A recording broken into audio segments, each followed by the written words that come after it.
Ayan, dahil magta-travel kami ng medyo malayo-layo sa biyahe namin papuntang Bicol. Ayan, alam nyo naman kung gaano kahaba yung biyahe doon. Ito, nag-order ako sa TikTok ng neck pillow. Kasi pag mahaba yung biyahe, lalo na sa pagsabas, di ba? Mas maganda pag meron kang ganito kasi komportable siya sa biyahe. Kasi mahirap din sa bus pag umupo ka o kaya nakakatulog ka lang sa biyahe. Masakit sa balikat o kaya dito sa batok, di ba? Kaya pagka meron kang ganito, ayan, sakto-sakto to, meron pa siyang may pa-curve pa siya dito. Oh. Pagka biyahe ka, ganyan, di ba? Alam naman natin yung mga neck pillow, di ba? Pero ito kakaiba to. Ito meron siyang lock dito, tapos pipindutin mo lang siya dito. Tapos sisikipin mo siya. O yan. O di ba? Tapos sandal-sandal ka ng ganun. Para kahit tulog ka sa biyahe, okay lang, di ka mauuntog. O. Tapos pag tatanggalin mo, pindutin mo lang siya dito, yung lock niya. O di ba?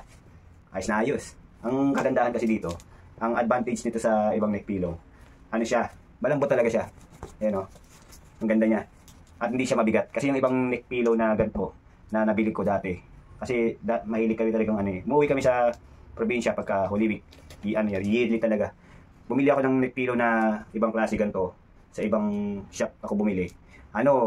Yung ganito niya, makapal din. Kaya lang ang problema, mabigat. Parang ang nasa loob niya siguro, parang may tela sa loob. Tapos medyo matigas. Ito, malambot lang siya. Yan. Kahit na pilipitin mo siyang ganyan, kayang-kaya. Tapos, bumabalik siya sa dati niyang forma. Nag-e-expand ulit siya. Kasi yung ibang neck pillow, pag pinilipit mong ganyan, parang hindi siya agad bumabalik. Ito, bumabalik siya. Talagang foam na foam yun nasa loob. Ganda, lambot. Kung gusto nyo, magbibiyahe kayo na malayo. Sige, nasa Ilubog to Lagay ko na lang